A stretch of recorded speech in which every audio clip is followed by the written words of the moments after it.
board's decision. I am able to participate in the adoption of the county budget fairly, objectively, and in the public interest. I have filed a statement of disclosure with the Office of the Prince Edward County Administrator, a copy of which is available for public review. Thank you. Jim? No. Okay. Jerry? Yes. As a member of the Prince Edward County Board of Supervisors, I, Jerry R. Townsend, am disclosing that I have a personal interest in the transactions for the adoption of the fiscal year 23 county and the approval of the local funding for the fiscal year 23 school budget. My wife is an employee of the Prince Edward County Public Schools, and I'm an employee of the Piedmont Regional Jail. I'm able to participate pursuant to sections 2.2-3112B1 of the Code of Virginia because the fiscal year 23 county budget and the local funding for the fiscal year 23 school budget affects groups of 3 or more, which are all county-funded employees, all county agencies funded by the county budget, and all employees of the Prince Edward County Public Schools. Additionally, I'm able to participate in the adoption of the fiscal year 23 county budget and the approval of local funding for the fiscal year 23 school budget fairly, objectively, and in the public interest. I have filed this declaration of disclosure with the Office of the Prince Edward County Administrator, and a copy of which is available for public review. Thank you. David? No, ma'am. And I have none. The time has arrived for employee recognition, and may I ask Ms. Kim Allen to come forward to recognize our Employee of the Month. Good evening, Madam Chair and the rest of the board. Good evening. Recognitions are an opportunity for the Board of Supervisors to recognize achievements in our community with a focus on the accomplishments of students, employees, and citizen volunteers who serve the County of Prince Edward. We would like to take this time to recognize Prince Edward County's June Employee of the Month, Shelby Atkins, who is a benefit program specialist with the Prince Edward County Department of Social Services. Shelby, would you please stand? Shelby has demonstrated the county's core values of customer service, teamwork, innovation, initiative, attitude displayed, and positive action. Shelby's customer service to her clients is demonstrated by the grace and patience she displays to her clients, which is overheard in the cubicle area by her coworkers. She's always lending a helping hand and working together with coworkers so that we can learn and grow from each experience and situation that cases may bring. Shelby's innovation is shown by adapting to new, thorough, and faster ways to provide answers and process clients' requests timely. Shelby takes great initiative in listening to her coworkers and stepping in to be there to help guide them in the right direction when handling situations with clients and cases. Shelby displays a wonderful attitude as she takes on each working day. Her positive attitude is well presented and positive to others she surrounds. She shows positive action in the way she approaches her coworkers in the most helpful manner, and if she can't help anyone herself, she will direct them to help find the answers and follow up to make sure that she has the answer herself and that they've also received the answer. Congratulations, Shelby, and thank you for your hard work and dedication to the people of Prince Edward County, to our agency.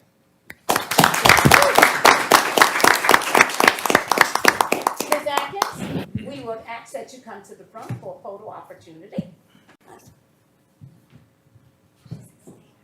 Yes, you can. I'll answer that for you. All of you can if you want to. Yeah. I think we'll put you right in the middle. Everybody come down. Jerry and Dave, right here. Jim, right to center.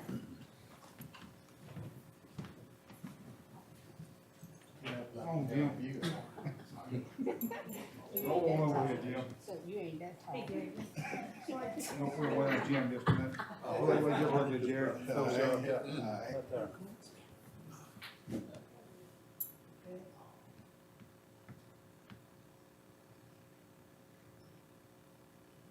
Everybody smile.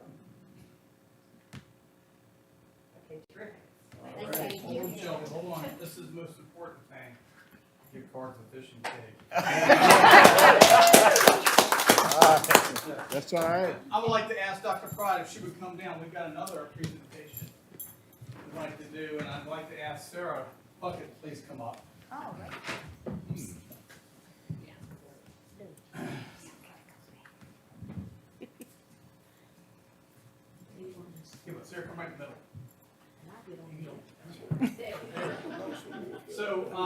past Thursday, Prince Edward County Assistant County Administrator Sarah Elam Puckett was honored at the Virginia Local Government Management Association Summer Conference in Virginia Beach with the Marcia Mayshaw Outstanding Assistant Award.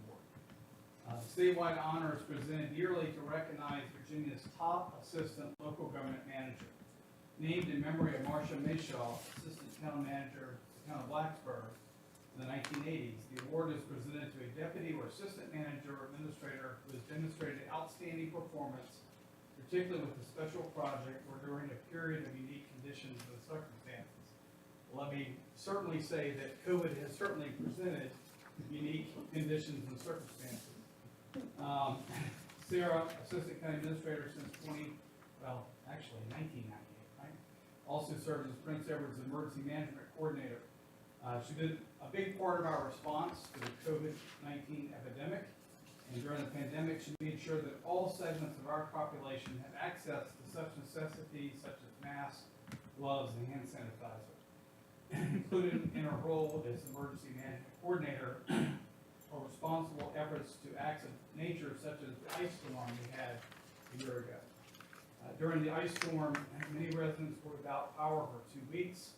Sarah was in charge of working with local fire departments to provide response efforts and meals to those without power and coordinate with power companies to ensure that power was restored as quickly as possible. She also made sure people had the opportunity to get a shower at the Y. She has built a reputation across county government for having a take charge response. She has long been an advocate for equity and inclusion and make sure that all voices have a seat at the table, a trait that makes her exceptional at her job. Even before I came to Prince Edward in 2020, I had heard about Sarah and what a great community advocate she was. And working with her has only reinforced my appreciation of what she brings to the office every day. So with that, Dr. Pride. Back to her. Yes, sir, this is to you. Just so everyone can see it.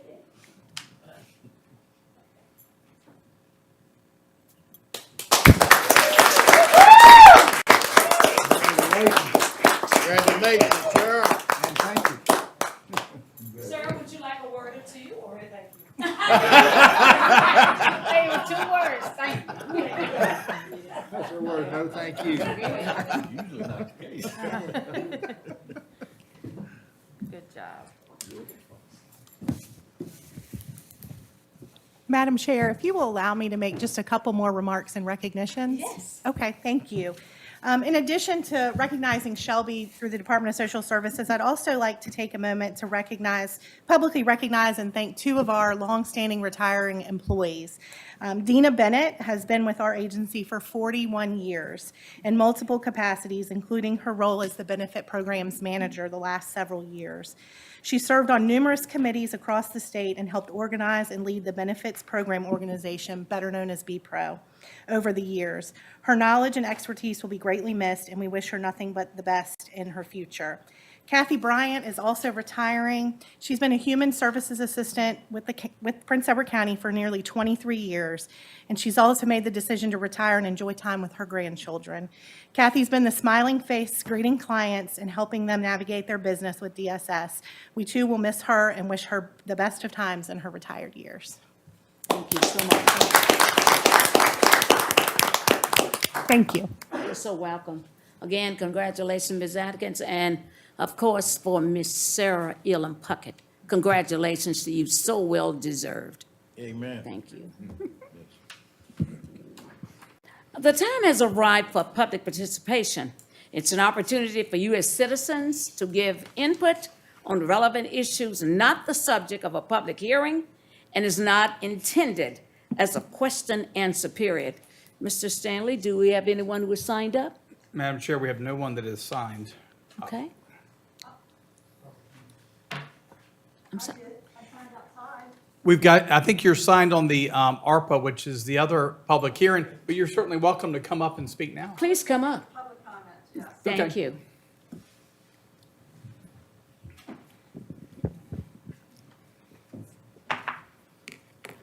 Have no idea what the other thing is, so I couldn't speak to it intelligently anyway.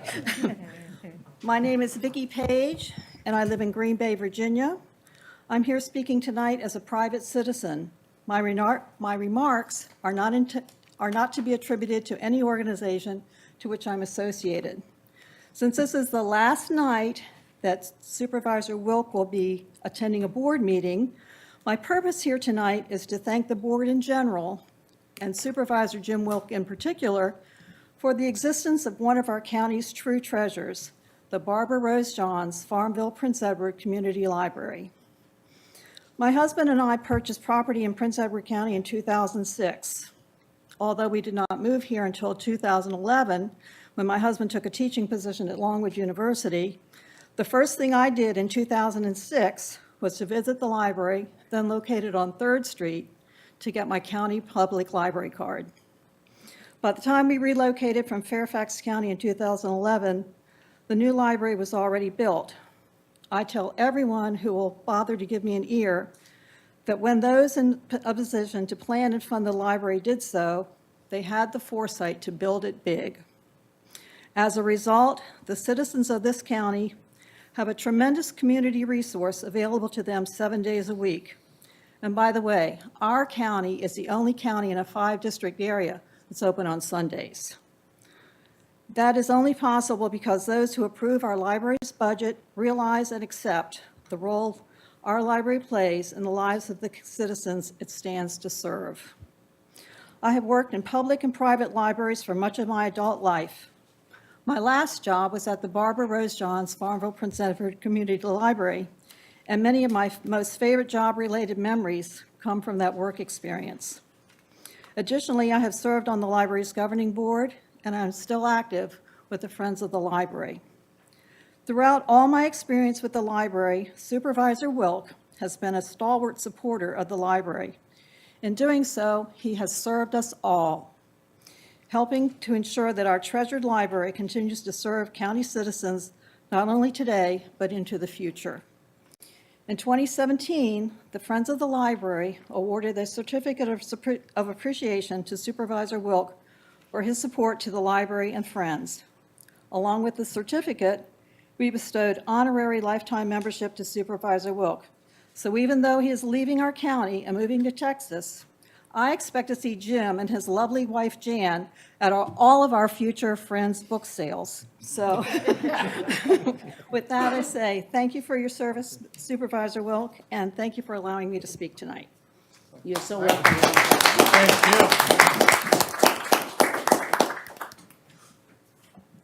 Thank you so much for those comments. Any of the speakers? Okay. At this time, we have Board of Supervisor comments. Patty?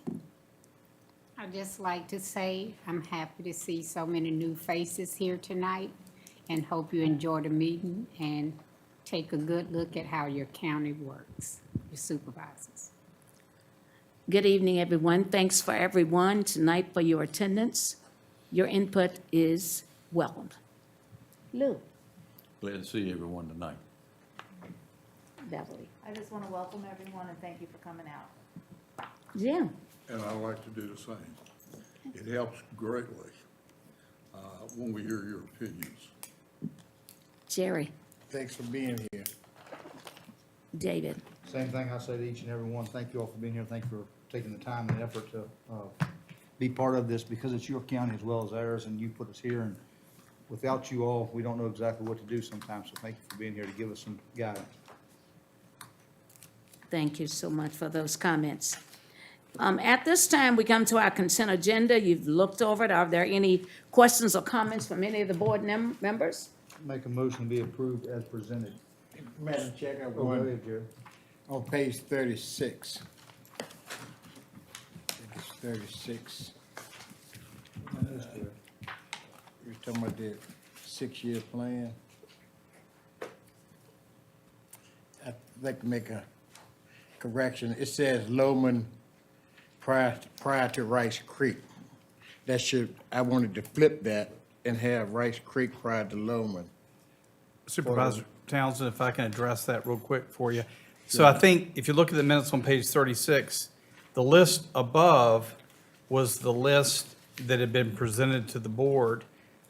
couple paragraphs down, you asked that Loman We flip. be put prior to, but the list was already the list.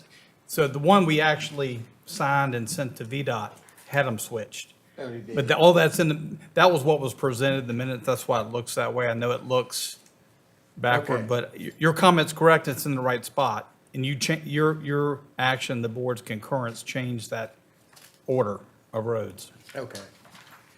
Just want to make sure that Rice Creek is prior to Longman. Sure. Mr. Stanley, thanks so much for that clarification. So motion has been made. Is there a second? Second. Okay, it's been motion and second for approval of the consent agenda. Patty? Yes. Lou? Yes. Beverly? Yes. Jerry? Yes. Jim, David, Jerry, David. Yes. Desha, okay, the motion carries. Next item on the agenda, Highway Matters. Ms. Sarah Puckett, would you at this time come with that? 117.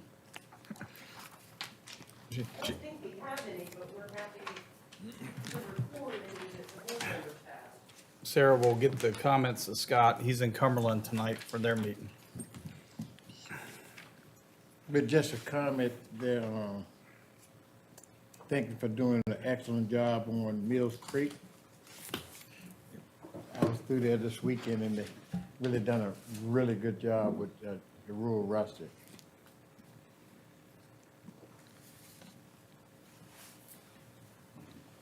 Supervisor Townsend, did you ever have a chance to look at that low area we talked about last week, right there at that Taken bridge? care of. It is, okay, Matter of terrific. fact, it was taken care of. That day? Yeah. Excellent.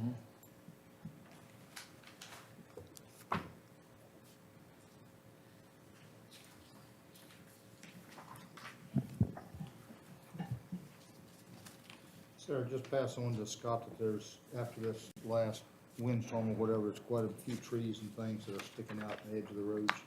If he would, to check those. Anywhere in particular or just countywide? Countywide, I was through several of them today, and they're on the inside of the right of way, so just tell them if they would check those. And Jerry, thank you all for y'all's help on the trash and litter pickup too. That's been I see it's working. Good.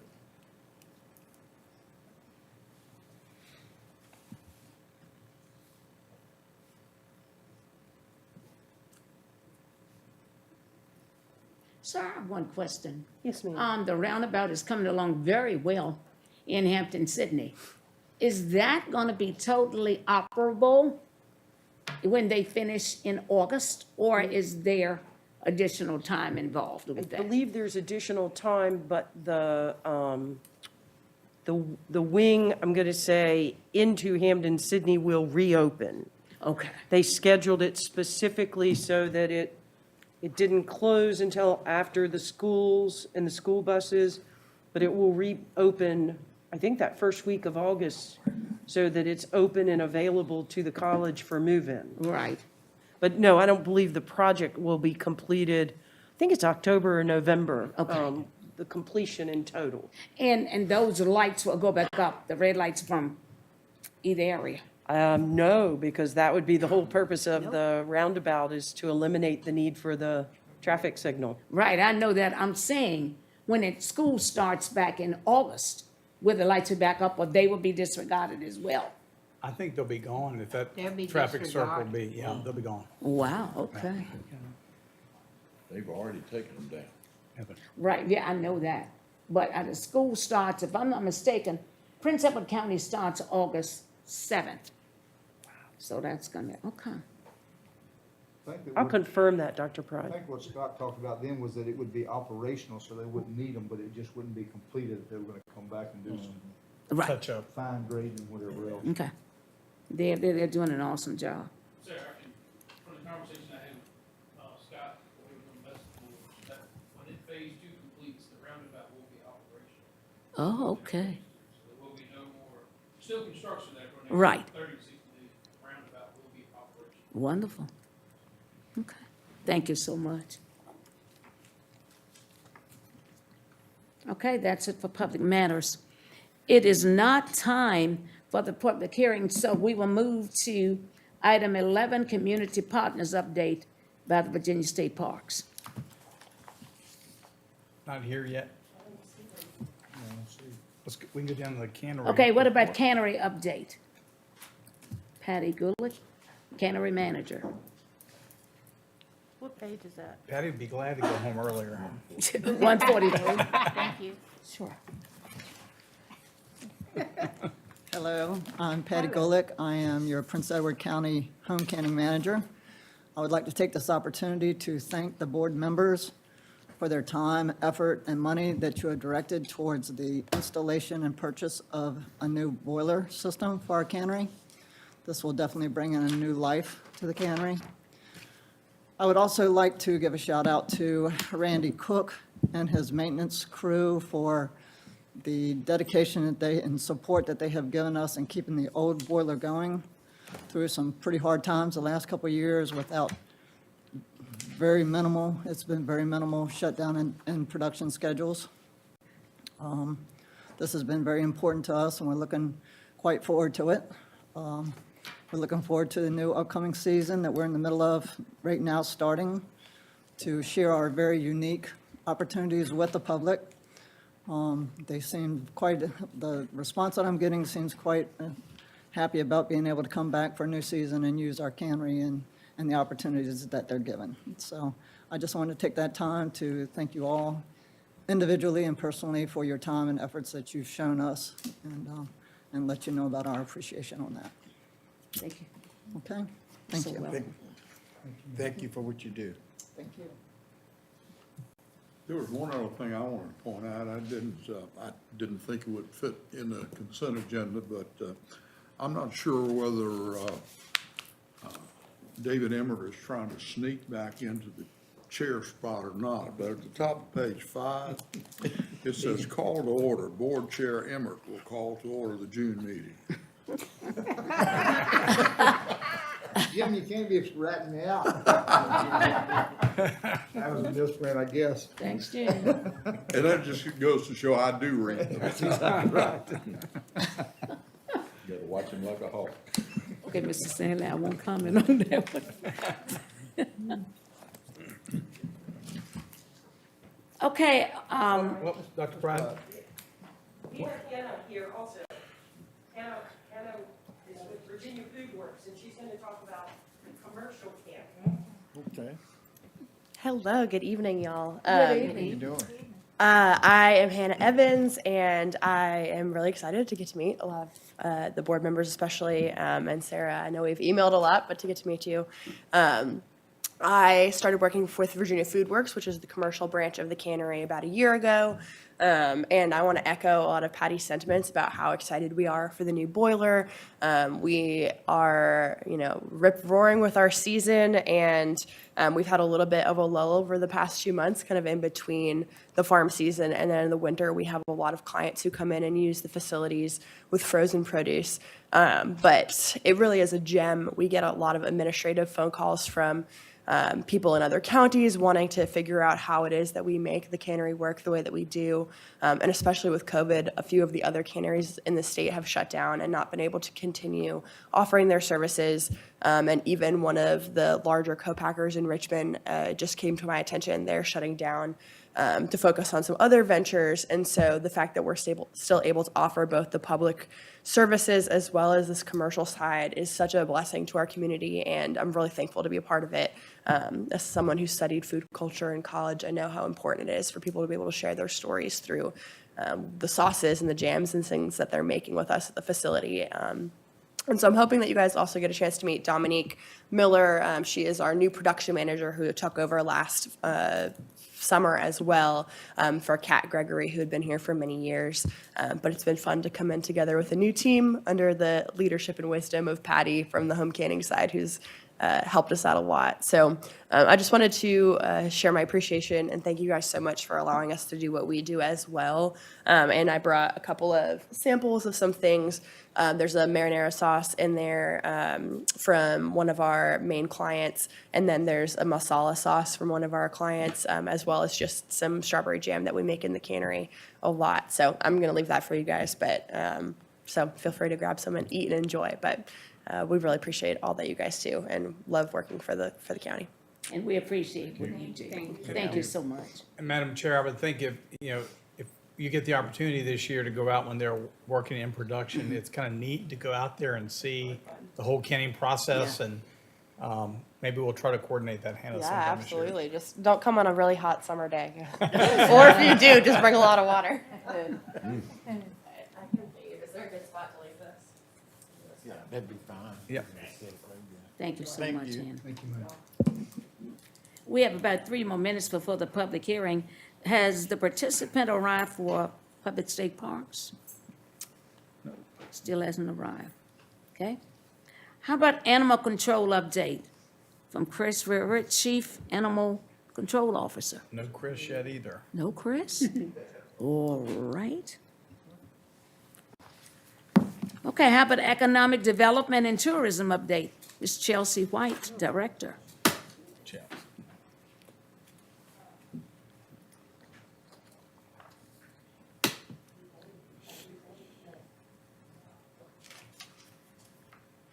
She's coming up.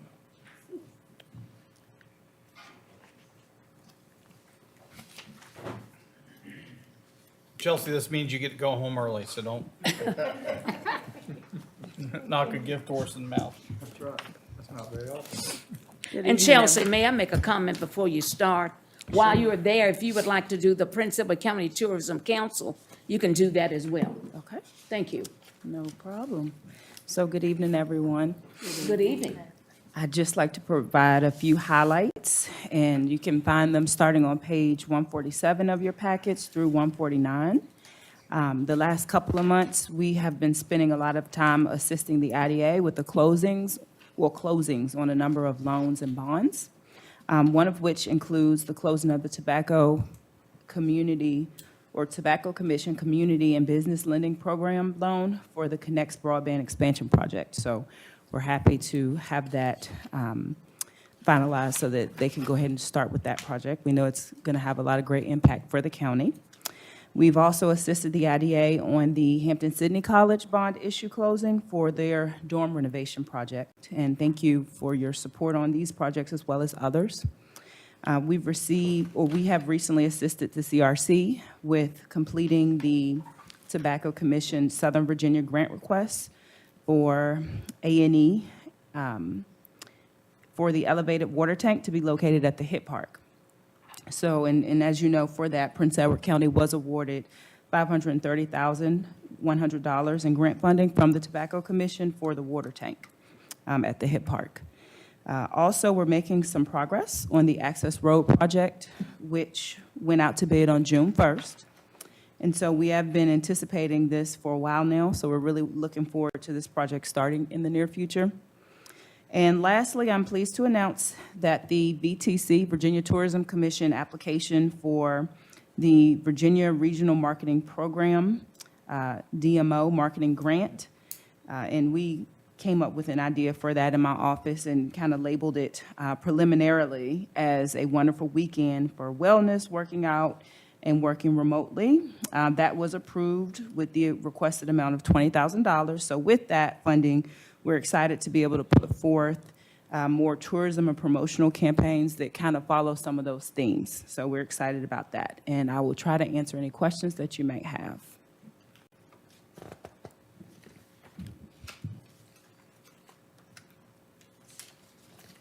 Thank you, Chelsea. You're welcome. And so next, I'll just roll right into the proposed Prince Edward County Tourism Council item that you have. I'm not sure which page that starts on. I had printed out, oh, you have, okay, yeah, because I printed it out before that got attached to the memo. But in summary, I'll just read through it. On June 8th, of course, you know, you all amended and approved ordinance 70-221 through 70-231 pertaining to the transient occupancy tax.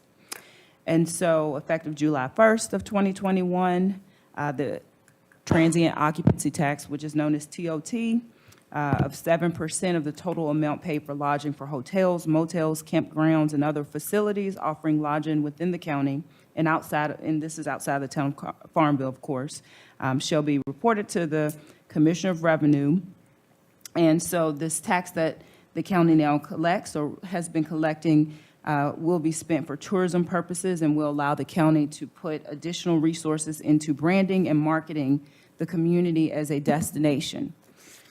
And so additionally, this would allow the county to support and enhance restaurants, lodging, and establishments, and the many amenities in our community. And so to comply with this, with the Code of Virginia, a tourism council could and should be developed to consult the county on marketing and tourism initiatives. So staff proposes the attached bylaws for the creation of the Prince Edward County Tourism Council. This council will advise, assist, support, and advocate for tourism policies, programs, and activities to market and promote Prince Edward County. And so this council will serve as the local tourism industry organization, which is referred to Section 58.1-3819 of the Code of Virginia. And it will include lodging partners as indicated in that code section. So the council will be composed of not less than 5 members or more than 9 members, and these are all voting members. And then the Director of Economic Development and Tourism, which is my role, of course, will serve on the council as a non-voting member, and the marketing assistant, also in my office, of course, will serve the council as a non-voting member and as the recording secretary. So to the extent practicable, the Tourism Council will have diverse representation from the following tourism-related industries: outdoor recreation, higher education, destination shopping/retail, lodging, museums, state parks, and a category we call spirits. So that should kind of wrap up wineries, vineyards, and breweries. And also the Chamber of Commerce in Prince Edward County. And no more than 1/3 of the council members should represent a single tourism industry. And I believe, just in my little bit of research and being here, that a similar organization may have existed from 2007 to about 2012, named the Prince Edward County Tourism Advisory Board. And I believe that was a joint board set forth by Prince Edward County and the town of Farmville. And I have attached the bylaws that we kind of came up with, and we did use some examples from Greene County as well as Warren County / the town of Front Royal. So that's also there for your review. And so the recommendation here is just to, if suitable, approve this or these bylaws so that we could have this tourism council established. Okay, this calls for voting. Could I have a motion for approval? So moved. Second. It's been motion and second that we approve of the attached bylaws for the Prince Edward County Tourism Council. Time for a vote. Patty? Yes. Doug? I'm sorry, Doug. Lou? Yes. I'm sorry. Beverly? Yes, yes. Jim? Jerry? Now you, Doug, we've been after you tonight. Yes. And Odessa, yes. Motion has been made and approved. Thank you, Judge. Thank you. You're so welcome.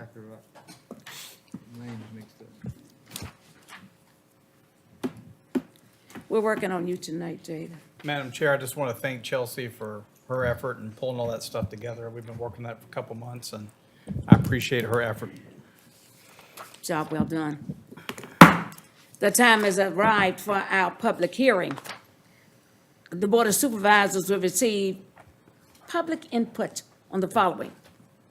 Pursuant to Section 15.2-2507 of the Code of Virginia, the board will consider amendments to the FY22 county budget and FY22 county school budget and accept the distribution of $1,114,577 of the federal coronavirus relief funds to be appropriated by the Board of Supervisors and distributed to the Prince Edward County Public Schools. And at this time, Mr. Stanley, I turn this over to you. Again, so as the board is aware, the Prince Edward County Public Schools has received a total of $1,114,557 additional CARES or ESSER 3, funding for addressing unfinished learning before and after school programs and summer programs. Prior to the expenditure, in accordance with Section 15.2, 2507 of the Code of Virginia, the board is required to hold a public hearing to increase the county and school budgets, accepting the distribution of federal funds and appropriating the funding for the FY22 county and school budgets.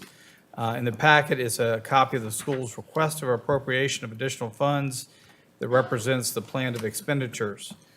You've got a public hearing notice and a copy of the letter from the schools. Recommendation, following the public hearing, the board will wish to increase the FY22 county budget and school budget by $1,114,557 and appropriate those funds to enable the expenditure of federal ARPA funding. But also note that Ms. Virginia Jones from the school system is here to answer any questions the board members may have either before or after the public hearing. Okay. At this time, Ms. Jones, would you like to speak? Okay. No. Is there anyone else in the audience who would like to speak on this? Okay, Mr. Sanders, does this call for a motion? Yes, ma'am. Okay. At this time, could we have a motion? Go ahead and close the public hearing. I'm No, sorry. I'm sorry. Close the public hearing. At this time, I entertain a motion. Madam Chair, one quick correction. That's 577, not 557, is that correct? Because it got 1,114,577, that's what's on, You know what? The cover sheet might be incorrect. I just want to make sure. Right, that just notice that. Yes, you're correct, Supervisor Emmert, 577. I make a motion we approve it as presented. second. Okay, it's a motion and second that we approve as presented. Patty? Yes. Lou? Yes. Beverly? Yes. Jim? Jerry? Yes. David? Yes. Odessa? Okay, motion and second, so moved. Thank you so much. The public hearing is now closed. Okay, next on the agenda, did the animal control officer come? No animal control or state parks. Okay, So so we move for appointments of the citizen volunteer positions. Ms. Puckett, please.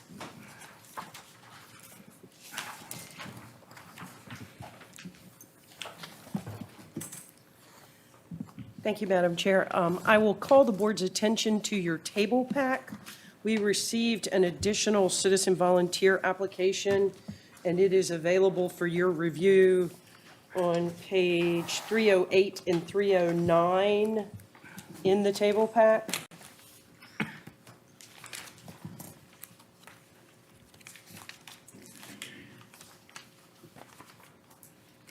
And that is for the Board of Appeals of Building Code. We did not have an applicant, and Mr. Stolfus submitted an application to serve on that position, and he is qualified. Okay. So Sarah, let's address these separately. Madam Chair, I make a motion that for the Board of Appeals that we accept J. Paul Stokes as the applicant. Second. Okay, it's a motion and second that we accept the applicant, Ms. Trinity Booth. Patty? Yes.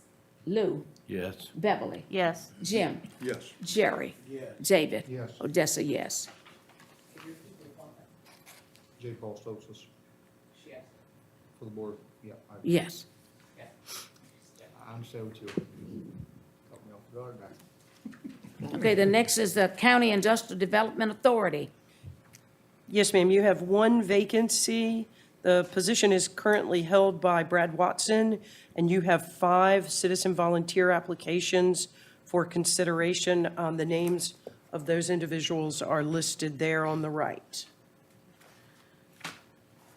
So each board member could vote for one, because there's only one position available.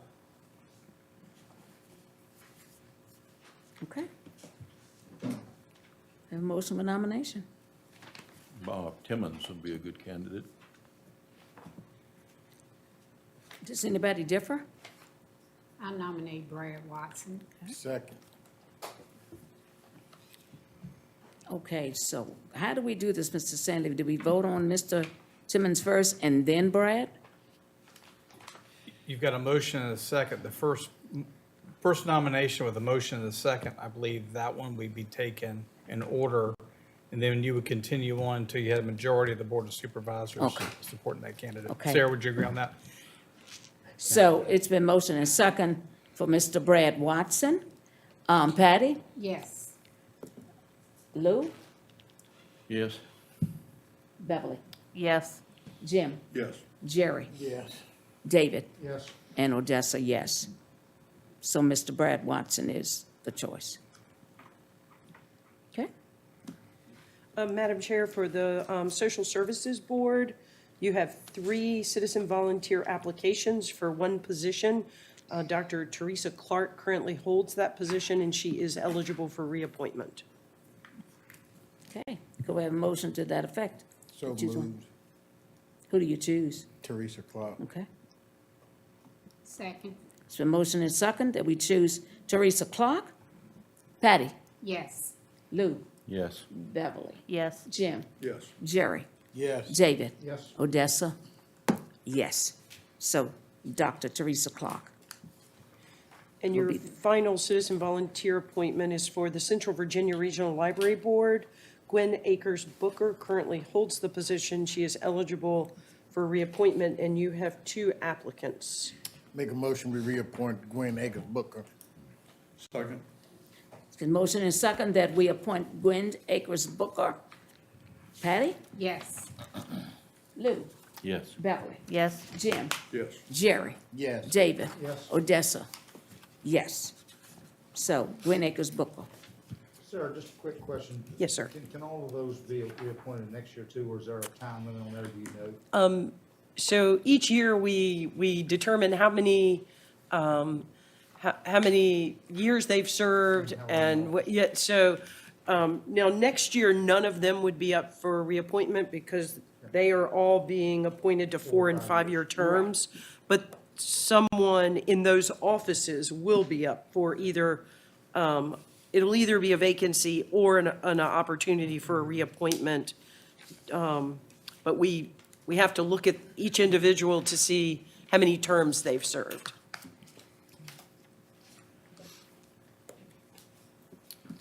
Thank Would you like for me to continue, Dr. Pride, to surplus vehicles? Yes, please. Okay. So on page 187 of your board pack, there is an interesting collection of surplus vehicles and property that Randy and the sheriff have worked together to bring to your attention. I think this helps both of them clean out the yard at the shop that the sheriff sometimes needs to store vehicles, and Randy just wants to get cleaned up, period. So they went to the trouble of providing you photographs of everything, maybe except for the odd collection of items that are listed under additional items. So what we are asking is if the board so desires, if you declare all of these vehicles and property surplus and authorize the county administrator to dispose of it appropriately for the taxpayers, instead of, itemizing each item. That would be the recommendation. Okay. So moved. Second. It's been motion and second that we declare the vehicles listed. Quick question. Yes, sir. So Sheriff, is that all the vehicles out there that need to be there? I know there was a couple that we were waiting on some time. Has the time passed where we can do all, no, it has not. Okay. Okay, thank you. I will note that Randy made a recommendation there that at DSS, there are various leftover parts and pieces of furniture, and if the board has, excuse me, no concerns, we might consider allowing Habitat Restore to take a look. That would allow us to support another nonprofit agency that does a lot of good in our community. So we could ask them if they felt any of that would be of value to their mission. Because I doubt that it would bring much in the way of, dollars to the county. Do I add that to your motion, Jerry? Yeah, let's add it, put it, make it all together, put it all Okay. together.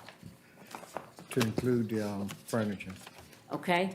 It's been motioned and second to declare the vehicles listed above and all other items to be surplus and authorize the county administrator to dispose of the property appropriately.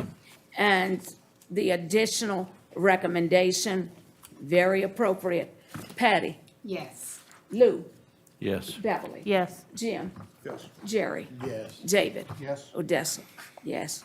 So move, motion declared valid. Sarah? Yes, ma'am. Sandy River Reservoir Fishing Tournament Regulations update. Yes, ma'am. So recently, I was having a risk management conversation with the county's in liability insurance, a representative of the county's liability insurance, VACORP, and we were discussing bouncy houses, which, interesting to learn, that is a specific exclusion on the county's liability insurance. So we won't allow them on county property unless they were otherwise insured. But in the course of that conversation, she and I were talking about the fishing tournaments at Sandy River Reservoir, and she indicated that from a risk management perspective, that the county, just like we have done with previous properties that we rented out, like the Scope Building, and that we required a liability insurance policy for the users. She strongly recommended that the county consider having a similar requirement when we rent out the use of the Sandy River Reservoir. Even though we don't charge for those permits, we're permitting the activity. And in essence, we should require a liability insurance policy to be held in the county named co-insured on that policy. So I drafted language and shared it with our insurance company, and they reviewed it, and that is noted in red.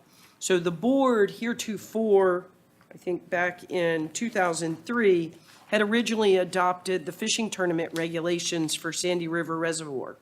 So what we are bringing to the board tonight is for you to consider an amendment that effective July 1, we would enact this certificate of insurance requirement for the sponsors of the tournament.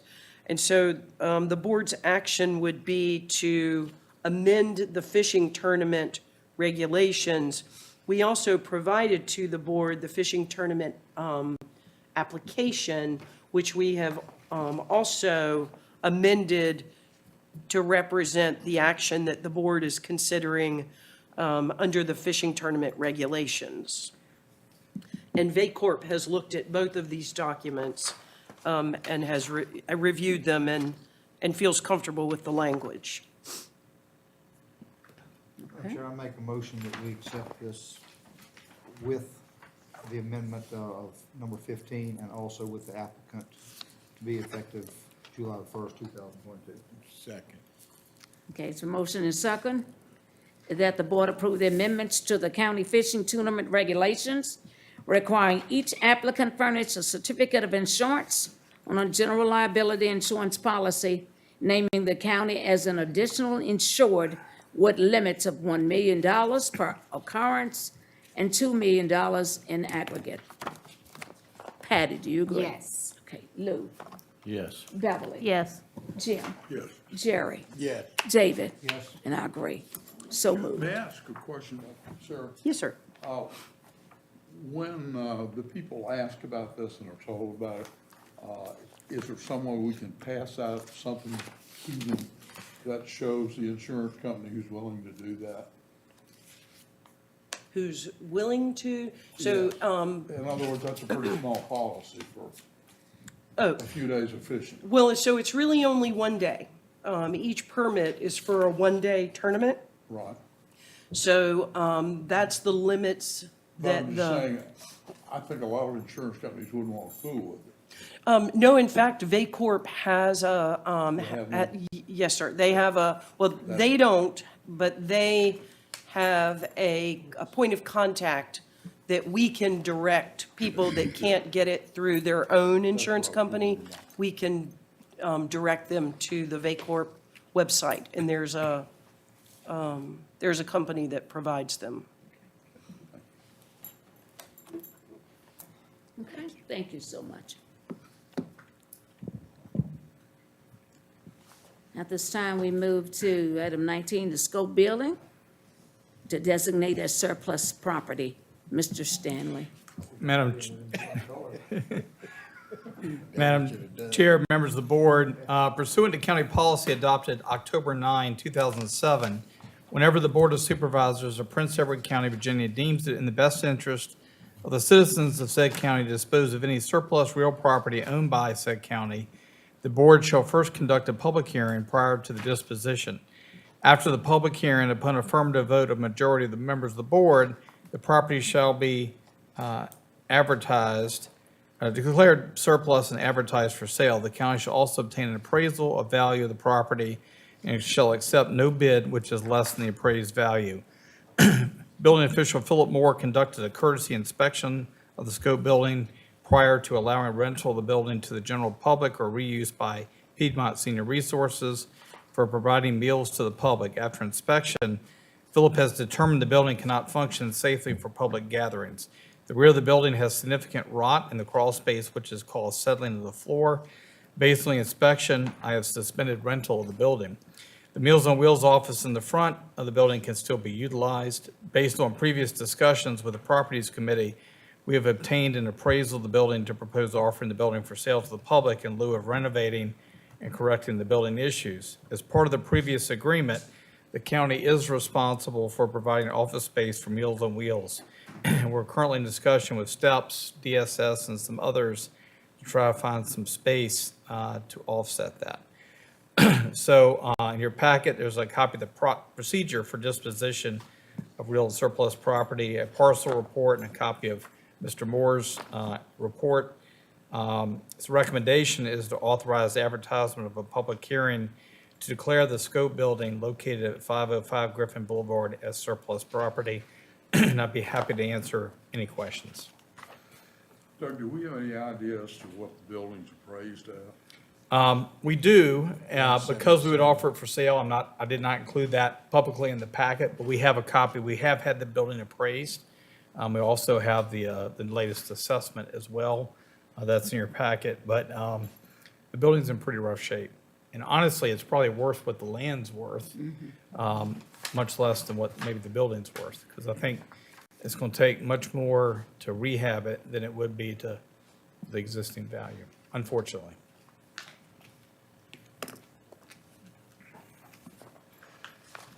You need a motion for public hearing?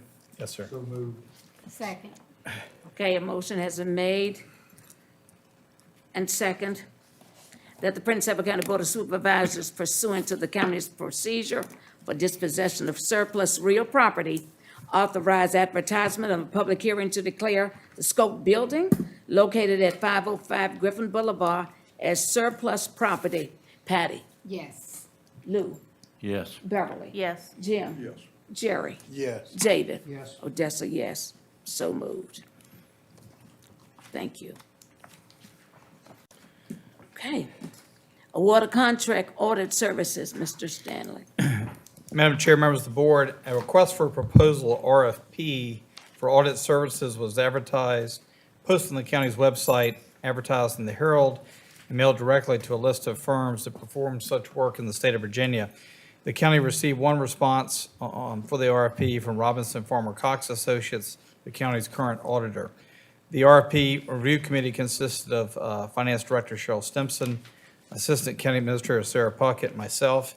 It was a unanimous recommendation of the review committee to recommend that a contract be awarded to Robinson Farmer Cox Associates, or RFC. The recommendation is based on the fact that RFC has done a good job in development of past audits with the county.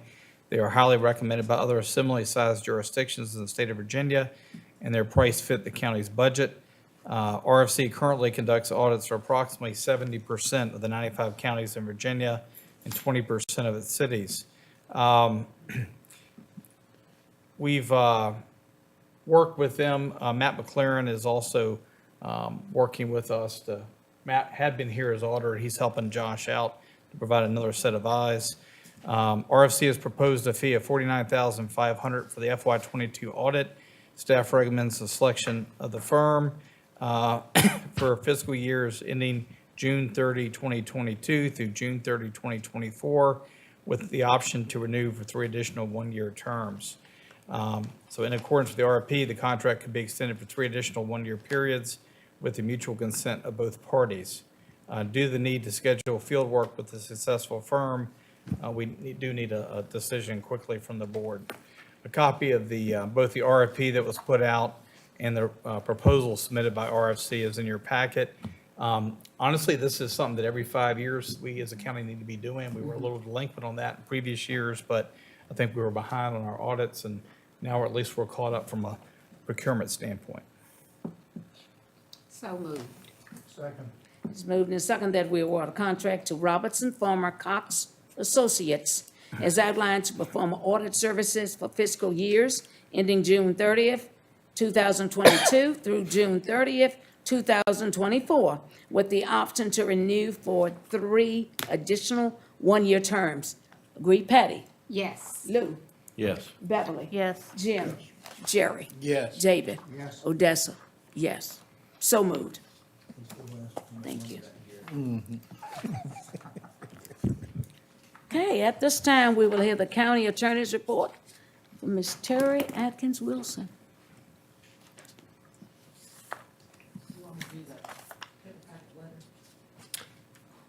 Yeah, let's do that later.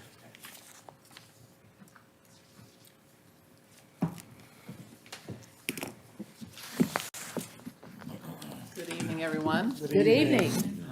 We are continually working. I have a lot of work that involves the IDA.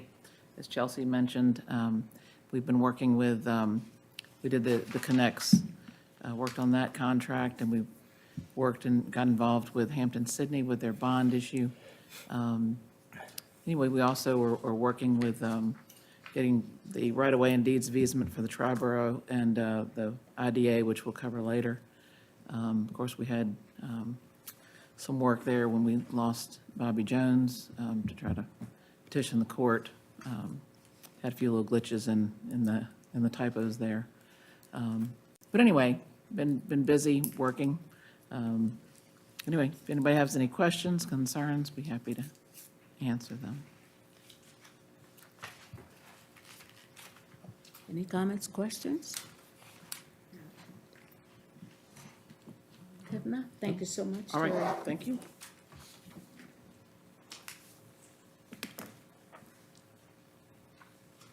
At this time, we will have a county administrator's report. Mr. Stanley.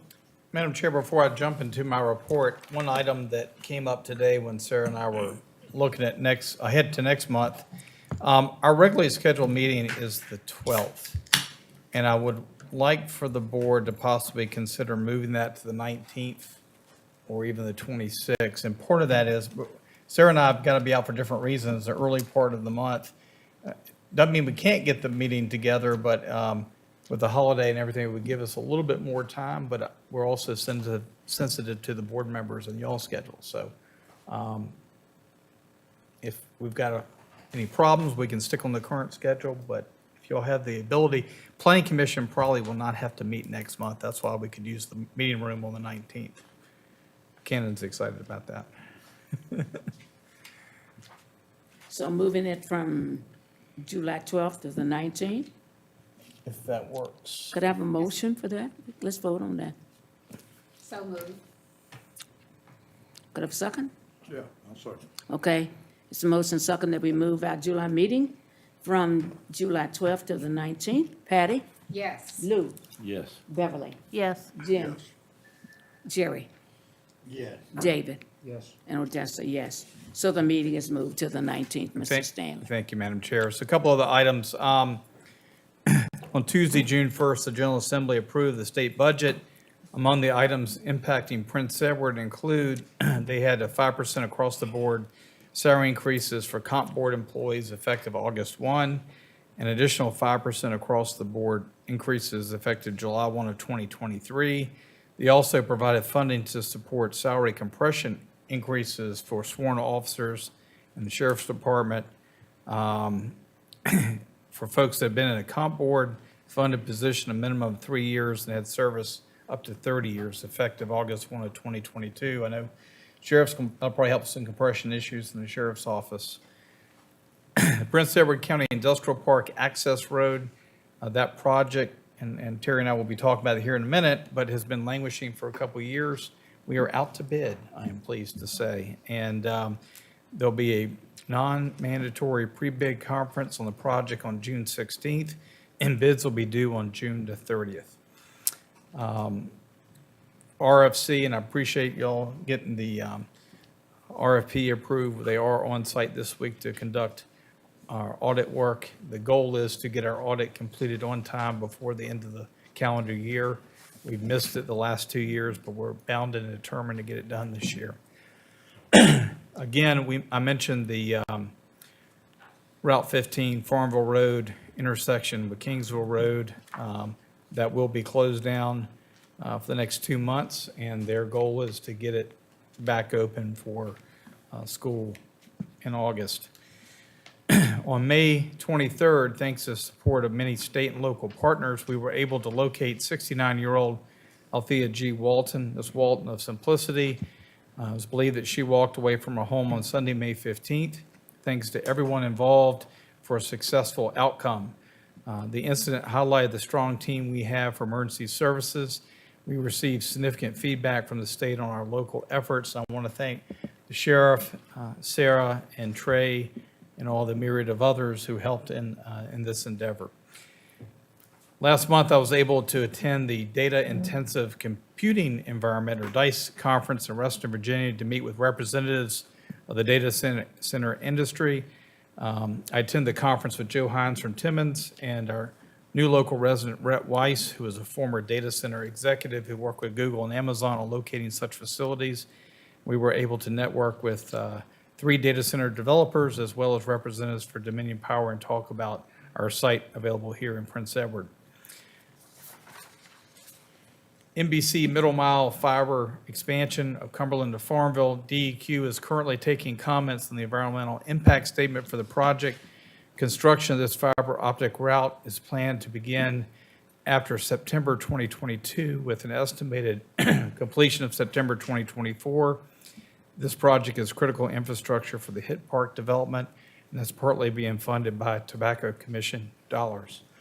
At the courthouse, we were able to complete power washing, everything the contractor could get access to, which did not include the side next to Town Hall. Power washing helped remove a number of the dark stains on the brick on the outside. We wanted to get that work completed to the lawn project. The lawn project started this Monday, and we hope to be completed that work by September, October.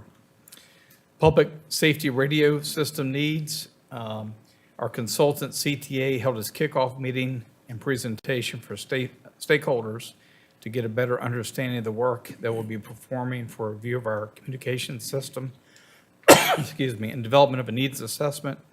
They've also had one-on-one meetings with agencies and a group interview with our Fire and Rescue Committee. I want to give congratulations to our own Crystal Baker, our finance manager, on her graduation from the National Association of Counties Leadership Academy. The Academy is a 12-week online program that empowers frontline county government employees with fundamental leadership skills. Over 4,600 employees nationwide have participated in the program. The cannery, I know we had Patty and Hannah here for the cannery tonight. We mentioned the boiler. The boiler next Monday, they will start the installation of that boiler that was in our capital improvement plan. That project will be completed in about 2 weeks. Of course, that was partly funded by a $25,000 APFIG grant that we received from the governor last year. The last thing, I wanted to make the board aware that effective July 1, we are restructuring our solid waste department. Jeff Jones currently has a very broad span of control and way too many direct report employees.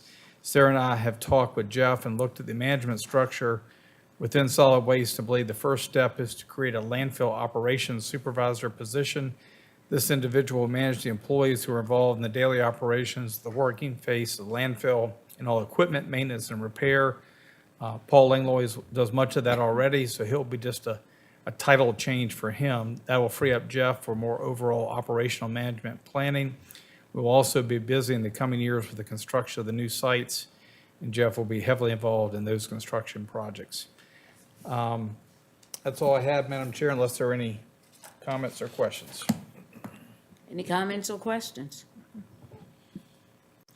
Any comments or questions? Okay, none at this time. Item 23, committee reports, Fire EMS Committee. Thank you. Good evening, Board. Good evening. The Fire and EMS Committee met this evening to discuss Four for Life with the EMS agencies in the county. The Office of EMS receives funding allocated from Four for Life programs annually. The funding is legislated by the Code of Virginia 46.2-4694, which stipulates that an additional $4 per year is charged and collected at the time of vehicle registration and set aside as a special fund to be used only for EMS purposes, specifically training of EMS personnel and the purchases of equipment and supplies for emergency medical and rescue services. Staff has been working with the Fire and EMS Committee to establish a formula of distribution between these three agencies in the county, two who are transport, one who's non-transport, Prince Edward, Meharon, and Hampton-Sydney. The committee did meet this evening with those at 6, and they did come back with a recommendation. I'll read it, but it's a little bit easier if y'all kind of follow along because it gets kind of tricky in there. Annually, to distribute the Four for Life funds as follows: Hampton-Sydney first responders will get $2,000 off the top. Peavers will get 75% of the money, and Meharon will get 25% of the money. This will be paid once they turn receipts in, matching eligible expenses back to them.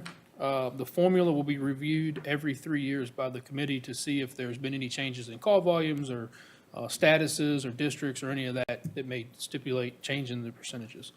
So below you, you'll see the budget amendment that we need approved to start this process. And just information on, we're still working on FY 20's money, and we're working to get caught up. So 20 will happen now, a couple months, you'll see me back for 21, then we'll be back for 22, and then we'll be caught up, hopefully by the time 23 is available. So, all right. Any questions? Any questions? Can I have a motion for approval and second? Question, not to Trey, but I guess just to the board, number one, do we owe any of the agencies in back pay? Is that how that's gonna work? Or what is the board's, what's the board's pleasure on that? And what year did we start giving this? Does anybody know? I guess that might be a Trey or the. So we have records back, in 1999, it was actually called Two for Life.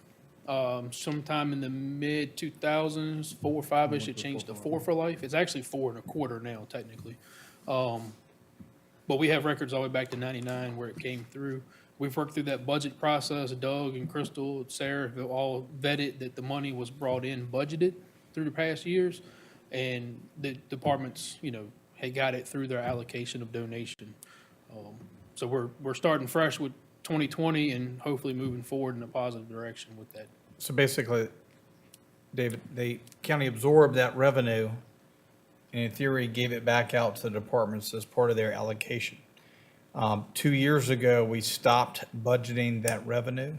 So that's where the issue, cannot use that money to supplant the budget. So I think we explained, I think everybody's at a good starting point, that moving forward, and we've got you've got the 20, at least the 21 and the 22 money that we're going to be ready to And distribute. 22 is sitting there also, so it just takes a couple months to get through that process. Right. My question is, are we gonna back up to that, or are we gonna start with what we get this year towards? We're going to take, 2020 is what we're starting with. 2020, so that'd be That's two- what's in the account right now, right? 2 years This in is the the, arrears. yeah, so they'll actually get 3 years of money over the next, I'd say 9 months to 10 months. It just takes that process through the state to get it issued. Yeah, and then we'll be caught up with 23 and moving forward after that. Just so the board knows, this, I have a problem with this and have for probably 6 years, and that's the reason why I've been harping on it. This money that came into the county was not the county's money to begin with, and should not have been put in the general fund or whatever else, and it certainly could not be included in what we gave them, because it was their money to begin with. And that's been my problem this whole time, and the reason why I've argued and fussed and fought and everything else. That's the reason why I was just wanting to make sure where we were gonna go to from here, or whatever else. But we we put out to the public that the county was giving the rescue squads and the fire departments and/or whatever that money, and we included part of this money, but that wasn't the taxpayers' money to give to begin with. So we flat out lied to the public is what we did. We said we gave them money that we couldn't give. Now, whether that's supplanting, whether that's stealing, whether it's whatever, it is what it is. But it needs to stop somewhere, and evidently it seems like that it has. But, Yeah, this will definitely alleviate any of those issues moving forward. it's also very specific, and if you read that code, it's very specific what it can be used for, and I think that's been one of the problems. I happen to be on the Peavers board, and that's the reason why I have fought for this or been so adamant about it to begin with. And I think that that particular board, not me and not anyone on there, on Peavers or whatever else, has fought about the $2,000 going to Hampton-Sydney, and I think everybody would agree with that, not necessarily that they had a problem with Hampton-Sydney getting any, but it's very specific as to what that money can be used for. And that would be resupply or with training, am I correct? Equipment, supplies, and the training, yes. Correct. And so the reason, how we're gonna combat that is they have to give us the receipt from something they paid for or purchased before we actually give them the money. So it'll have to be vetted and make sure it crosses all the Ts, dots all the Is. Once that's Who done, will be the person who does that? that'll all come to me. Okay. And I'll read through and make sure everything's training related, equipment related, or supply related.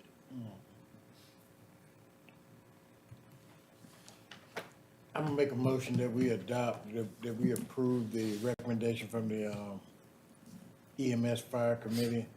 Ham's first responders 2,000, Peavers 75, Mahern 25%.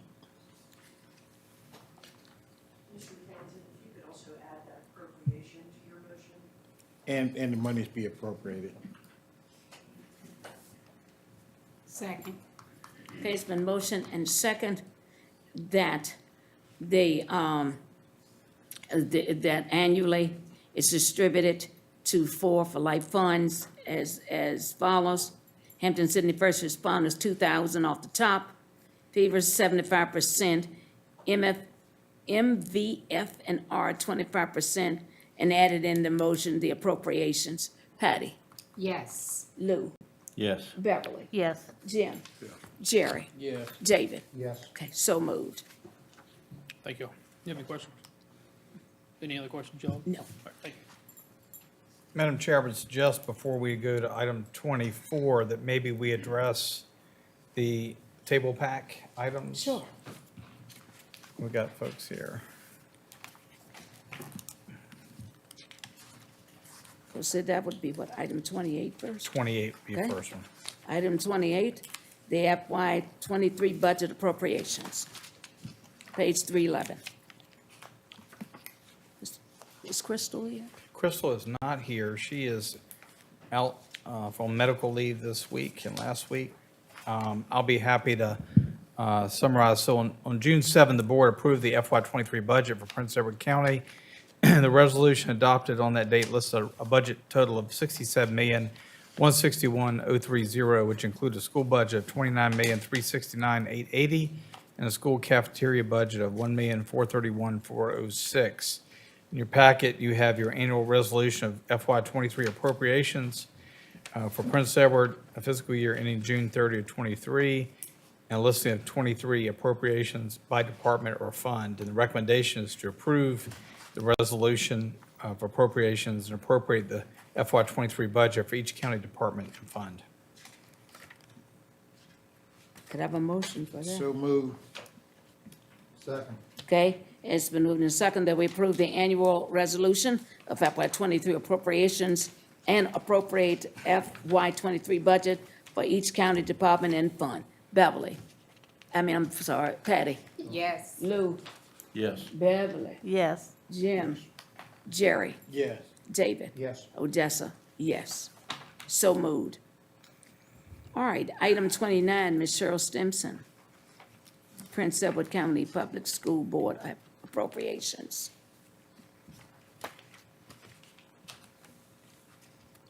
Good evening, board members. Good evening. Good evening. So the county has received requests from the Prince Edward County Public Schools for appropriations totaling $241,115.43 to the school operating budget. These funds are federal reimbursement grants and CARES Act grants, and either correct previously submitted school board appropriation letters submitted in March and April or a new appropriation, and there's no county match. So if you look at your packet, you'll see where they sent letters changing some of their, updating some of the letters that they had sent, and it changes where they had CARES Act money in particular. They had said that they had $141,615.43 for CARES Act, but it was really only supposed to be $100,000 for CARES Act. And then they had done $100,000 as other federal funds, but it was really supposed to be CARES Act money. And then the new appropriation is for $2,500 for instruction that they receive for other federal funds. Does anybody have any questions?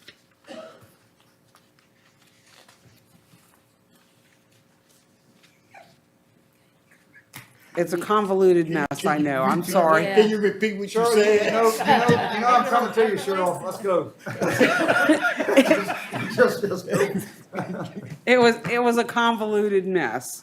But, so what happened was, if you look at, let me find the right page. The appropriation on the page 325, originally they had asked for $49,800 ESSA grant, and they had that as CARES Act money, and then the $91,815.43 they had as CARES Act money. And that would have equaled the original appropriation that we had given them. I'm trying to find the $141,615.43. And then they also had a separate one for $100,000, which they had done as continuing education support grant. And so that was mistakenly appropriated originally as the other federal funds and should have been CARES Act. So in other words, it's more or less housekeeping as far as who, what, and where, not the amount. Yes, sir. That's what I said. I was trying to make it neat and simple, but it was kind of hard to make it neat and simple. That can't be neat and simple. So moved. Could I have a second? Give me just a minute, if you would. Shirley, I have a question, and I don't know if you would know this. How was it determined how much the elementary would get as opposed to the middle? Could I ask? Oh, she's gone. Those were grant funds, and I expect that those came from the federal government. Okay.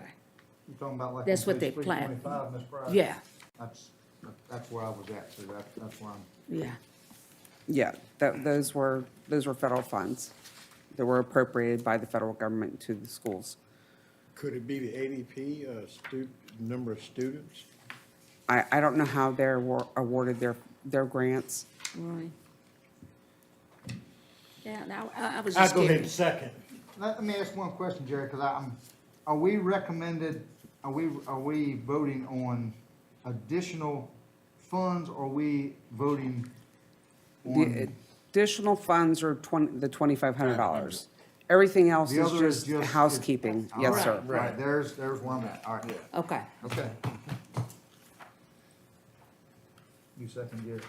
Okay, so motion and second that we approve on the appropriations as requested by the superintendent, Dr. Johnson. Patty? Yes. Lou? What about the line that says other federal funds, $2,500? Those are new funds. That was a new request. New That was a request. new one. Yes, sir. Right, That's that's the what new we one. got, yeah. I just want to make sure. Yeah. It's confusing, it really Yeah, it is. is. Yeah. Yes. Okay. Beverly? Yes. Jim? Yes. Jerry? Yes. David? Yes, ma'am. Odessa, Should have yes. kept Ms. Jones here. Thank you, sir. Thank you. Appreciate it. So moved.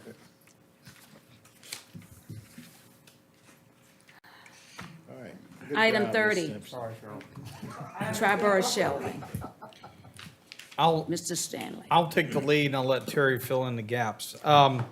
So in the planning stages for the construction of the access right-of-way adjacent to property owned by the Commonwealth of Virginia, Department of Transportation, located State Route 628 Commerce Road, we discovered there would be a need for additional right-of-way property with the need to gain land both from tax map parcel 3767A owned by Triborough Shelving and tax map parcel 3767B owned by the IDA.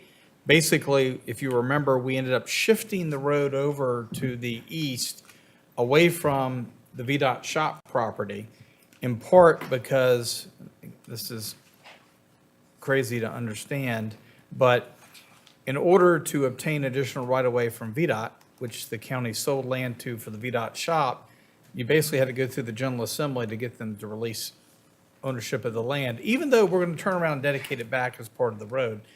I digress.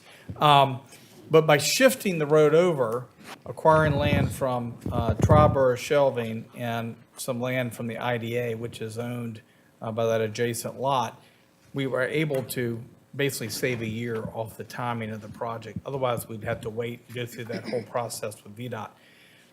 We had to negotiate, and the IDA has negotiated the acquisition of the property and easements and needed from Triborough. That included a payment of $16,802.80, which was acquisition of the property itself, construction of a commercial entrance and gate off the new access road for Triborough, an extension of 7 years, which the board already voted for them to develop Lot 7A. The IDA will pay grantor's tax, all recording and closing costs, including up to $1,500 of Triborough's attorney's fees. Tonight, we're basically getting the board to authorize acceptance of both the agreement and the 2 deeds of easement and authorize for the signing of all documents in order to proceed with the necessary right-of-way and easements to construct the access road. Again, I mentioned we're out to bid for the access road project. We had to wait to put it out to bid till we had the agreement with Triborough that we knew we could obtain the right-of-way. But once the board passes this motion, Terry will be able to get all these documents executed and recorded so we can turn that right away over to VDOT for the road project. Did I miss anything, Terry? Quick question, Doug, once again, so we're gonna pay all the taxes plus up to $1,500 in their attorney fees? That was one of the last sticking points I think we had with them kicking and screaming. For the board, you know it all like it, but we've been through this one time before.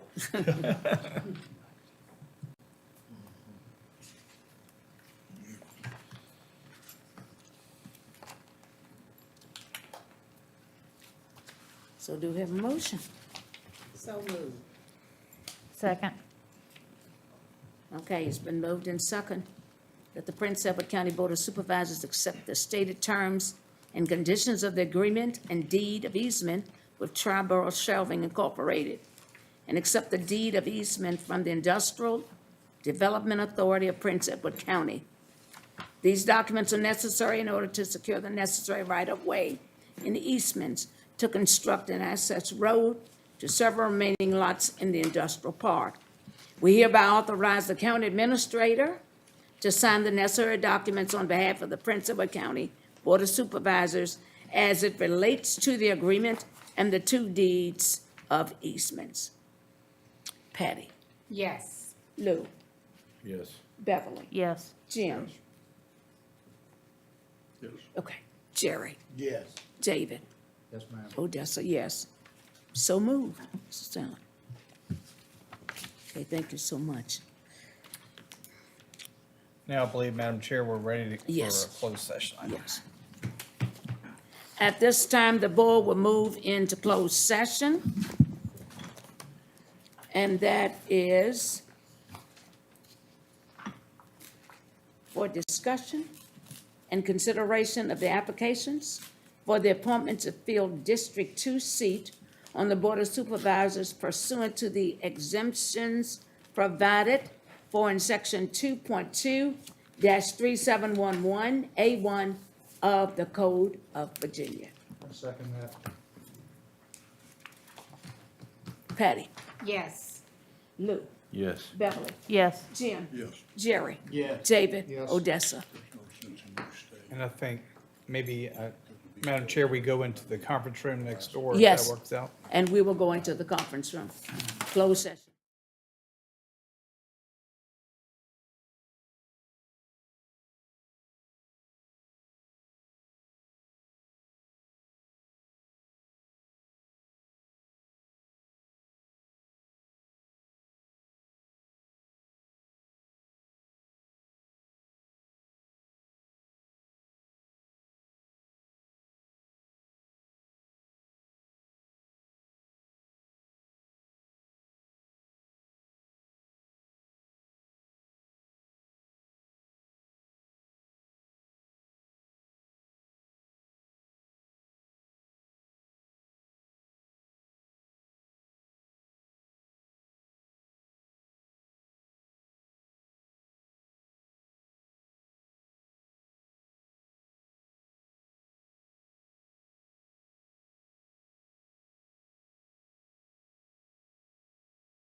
We've been doing your standing in the doorway. Did that for months. Mr. Stanley, please, thank you. They x-rayed mine twice before they ever figured it out. Had to do an MRI. See if I can scratch the back, it wasn't torn. And don't y'all forget to get some jam, jelly, or Yeah, sauce. don't let us forget them Pasta goodies. sauce. Look, don't let us forget the goodies. Jim. Uh-huh. I'm sorry, I can't hear you. Are you gonna read yours after she, well, we gotta come in closed session in it. His resignation, yeah. With the district.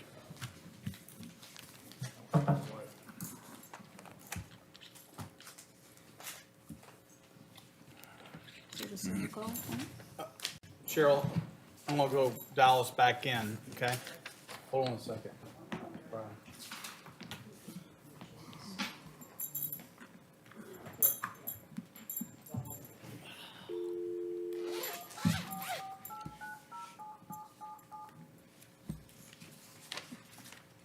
Start meeting. Share better. Please.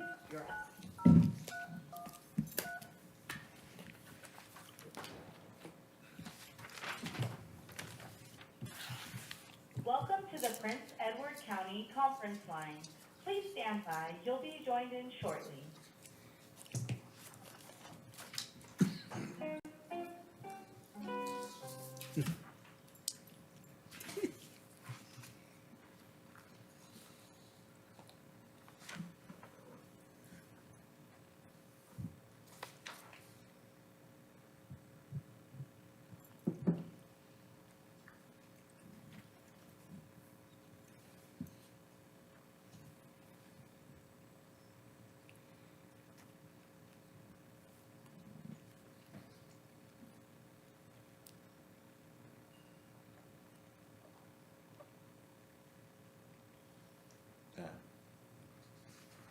Is it time for him to read? No, it's time to bring us back now, Madam Chair. When you're ready. Louis gonna do that. Well, we gotta come back in. You gotta come Yeah, back in come first. back in regular session Yeah, first. I make a motion that the board of supervisors reconvene in open session. Second. There's a motion and second that reconvene in open session. Patty? Yes. Lou? Yes. Beverly? Yes. Jim? Yes. Jerry? Yes. David? Yes. Odessa? Yes. After returning to regular session, the chairman will accept the following motion. Whereas the Prince Edward County Board of Supervisors was convened a closed session on this date pursuant to an affirmative recorded vote and in accordance with the provision of Virginia Freedom of Act. And whereas Section 2.2-3712 of the Code of Virginia requires a certification by the board that such closed sessions was conducted in conformity with Virginia law. Now therefore, if it resolves that the board hereby certifies that to the best of each member's knowledge, only public business matters lawfully exempt from the open meeting requirements of the Virginia law were discussed in the closed session to which the certification resolution applies, and two, only such public business matters as were identified in the motion by which the closed session was convened were here discussed and considered in the meeting by the board. Madam Chair, is there a second to this motion? Second. Any member who believes that there was a departure from this requirements of such 1 and 2 shall state the subject of the department that his judgment was taking place. Such statements shall be recorded in the minutes. Roll call vote required. David Emmett? No, there was nothing discussed that was not supposed to be. Dr. Pryor. No. My vote is no. Patty Cooper Jones, No? Jim Wilk, No. Jerry Townsend, No. Beverly Booth. No.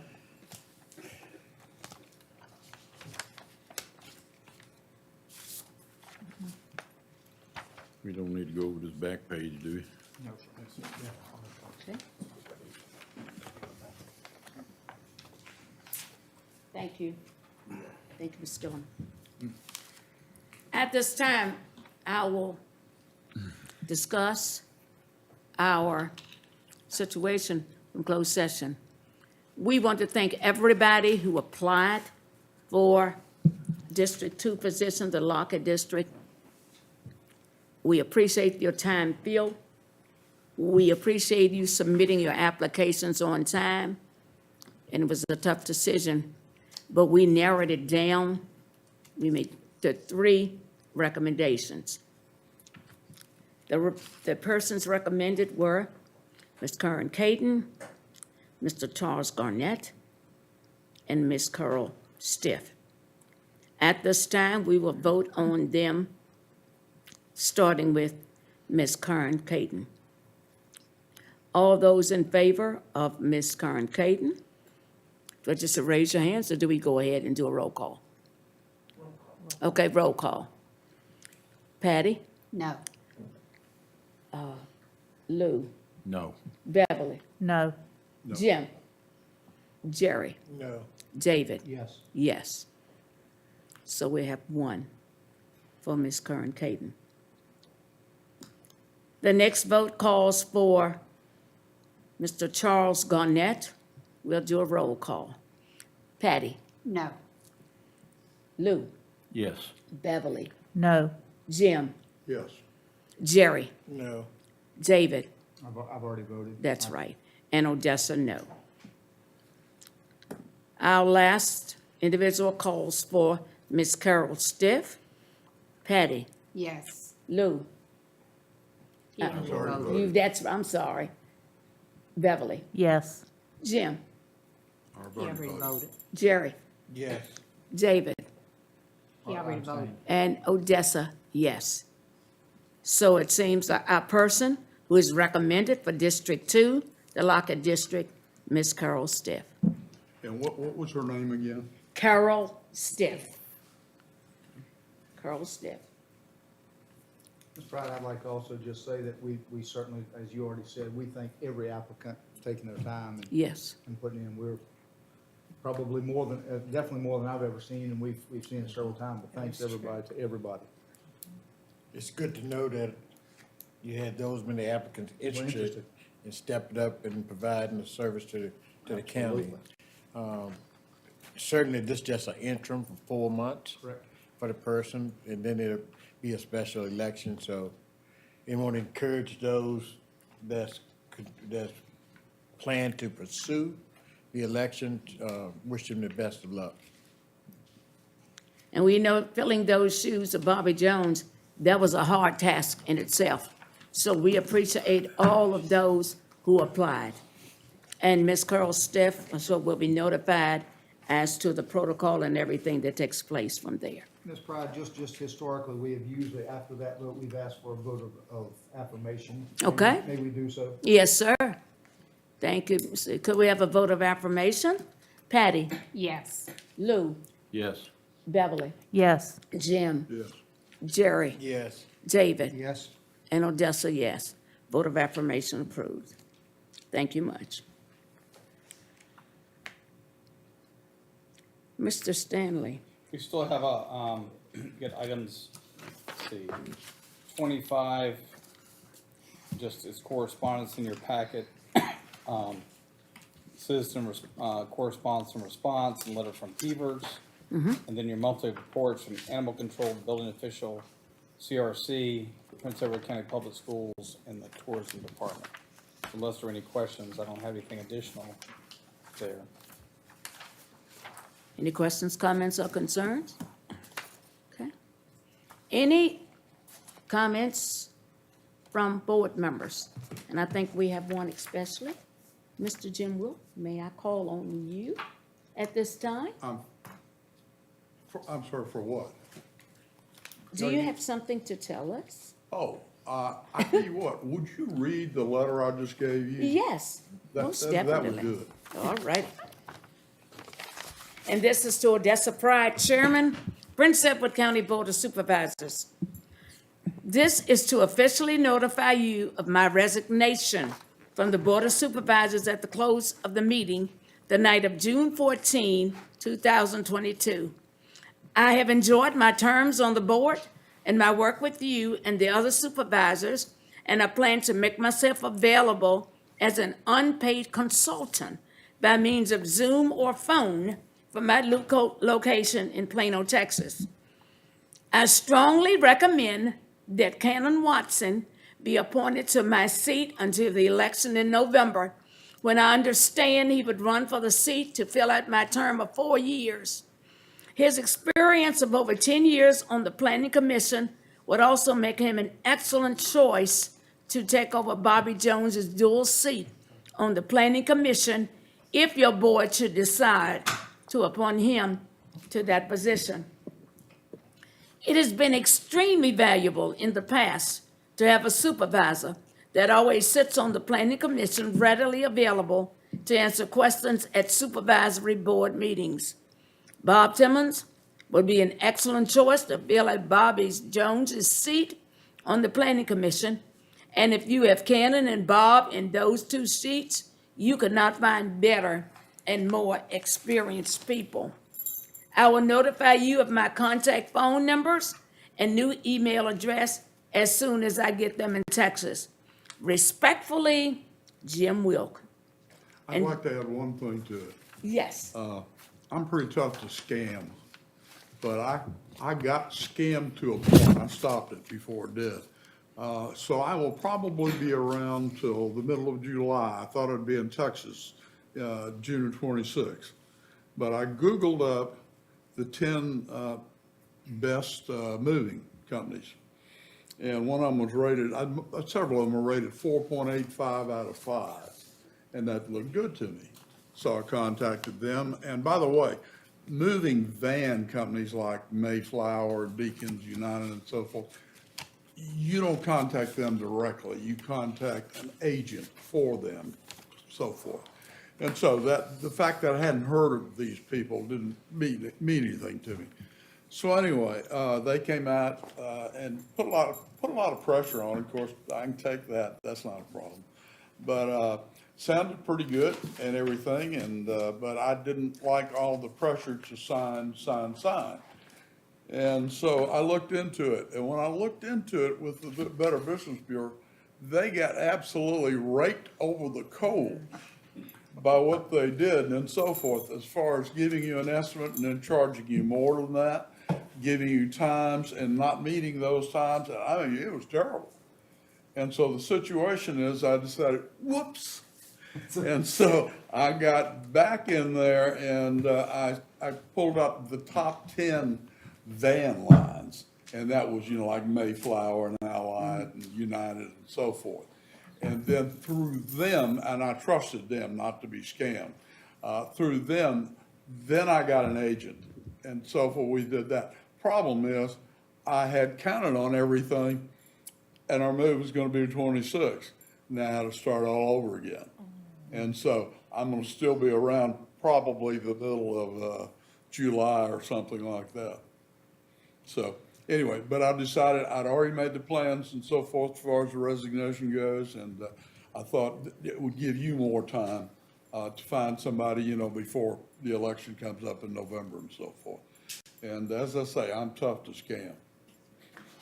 Jim? I do get angry. Madam Chair, I'd like to say to Jim that it's been a pleasure to work with you. Thanks for helping me along when I first came on. I very much appreciate it. We may not always see eye to eye, which is the way with all of us, but that's, I think it's helped us in a lot of ways. If we all saw eye to eye, we wouldn't get very much outside work done. Well, again, please feel free, even while I'm in town up till July, and after I get down there, call me for anything I can do. Especially this Third Street entrance thing. We appreciate what you've done and continue to do. Well, I calculated, and with Bobby's, time on the, planning commission and his time on the deal, and my time in Texas and time here, Bobby and I had over 45 years of experience. And we were heaviest in, finance and planning. And I was on the planning board here before I got on the board. So Well, thank you for it's gonna be a big hole to fill. That's right. We appreciate it. I appreciate it. Yeah. Thank you. Congratulations, Jim. Take care of yourself. Well, I tell you what, I got 2 letters back, and I've got to say, I'm looking forward to it. I heard from one of my fraternity brothers that said, I heard you were moving back and so forth. And he said, there are a handful of us who get together every month or so for lunch. If you can come, we'll have a quorum. Mike Amos, Buddy Clayton, John Tatum, Mike Schmidt, Fred Purnell, Jim Knowles, and we'll rustle up a couple of more. So I've already got a group that meets once a month. And then I got another one from another guy, and they meet weekly.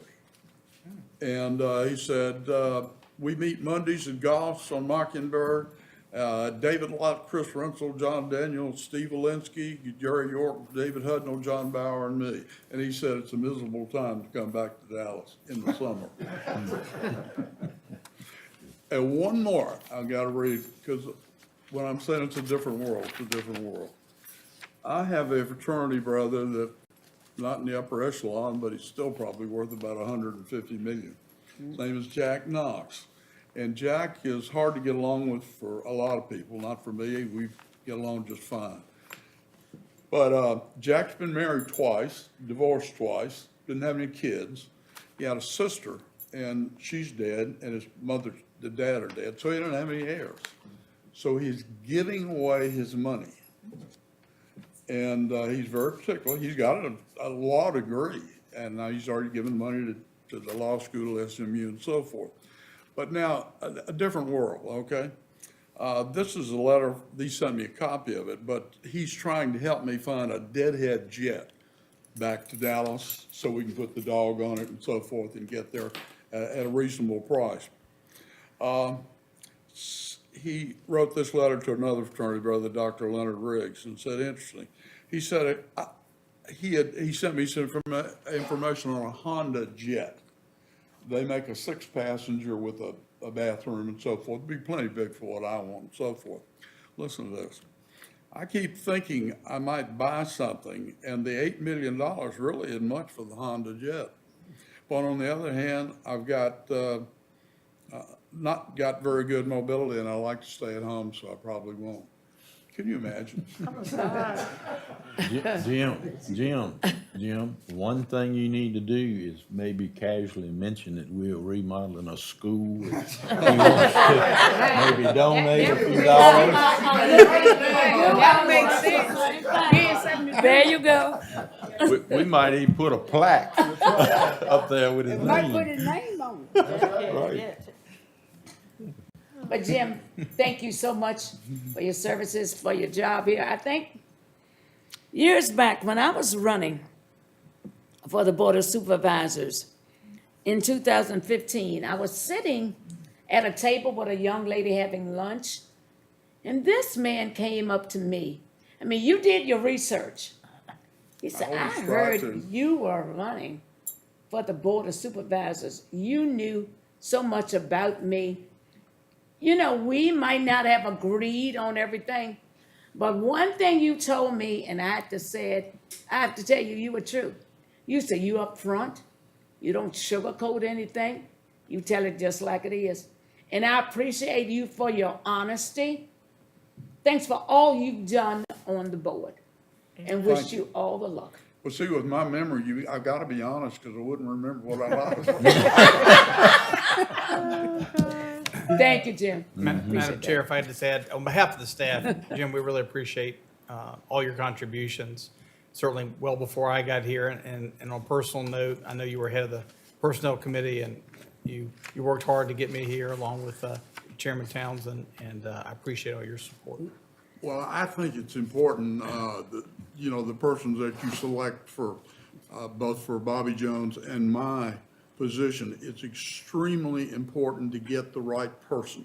And the reason I say this is, I think you are very fortunate to have both Doug as well as Sarah Puckett. I think you've got the best combination really in the entire state when you take the two of them. And we've got a lot of things like the data center, the water deal, the Third Street ramp, the school situation, and all of those are gonna take good people. And to just put somebody in, you're really penalizing yourselves because you've got such good talent at the top, I mean, with these two. And just please try to remember, get good people. We agree. Yeah, well said, Jim. Well said. Thank you so much. Okay. Mr. Wright, at this time, I make a motion that we recess. And before we leave, that we reconvene. The reason why is because the letter, we have some business to take care of, and the letter says that it needs to end. So therefore, we need to recess and then reconvene. I make a motion that way. Second. Okay, it's a motion and second that we recess and reconvene to take care of important business. Patty? Yes. Lou? Yes. Beverly? Yes. Jim? Yes. Jerry? Yes. David? Yes. Odessa? Yes. Okay. I guess you have to call reconvene. Yeah. At this time, I motion that we reconvene. Can I have a second?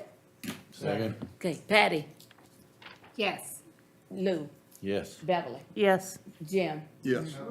Jim doesn't. Oh, that's right. I'm sorry, Jim, you can't vote with I'm us. still here till the end of the meeting. That's right. Okay, Jerry? Yes. David? Yes. Thank you. Odessa, yes. So moved. Thank you. Okay, Mr. Stanley? So we've got, as we just went through this with District 201, with a vacancy on the board, there are very spelled out procedures the board has to follow in order to request a special election to fill that vacancy. We have 15 days for the board to take action to direct the county attorney to call for the special election to be held. And then we would also in turn need the board to direct staff to advertise and go through the process of trying to get applicants for the board to consider to fill the slot on a temporary basis until that special election could be heard.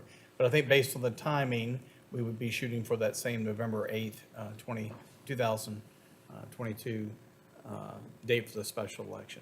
And you've got a proposed motion in front of you that would carry out the items I just described. So moved. Second.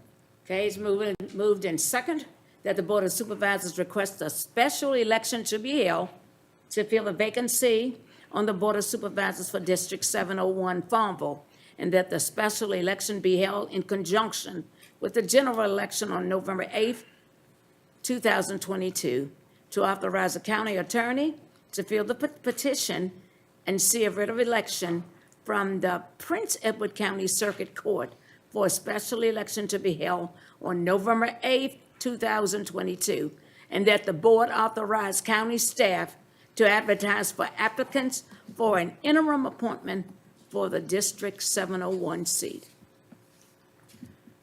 Okay. Patty? Yes. Lou? Yes. Beverly? Yes. Jerry? Yes. David? Yes. And Odessa, yes. So it's so moved. Okay, Make a motion that we adjourn this meeting. okay, now, may I ask a question? So do we adjourn until July 19th, or do we have to reset? Just adjourn. Okay, okay. It's been motion second that we adjourn. Patty? Yes. Lou? Yes. Beverly? Yes. Jerry? Yes. Yes. Okay. David? Yes. Odessa, yes. We adjourned.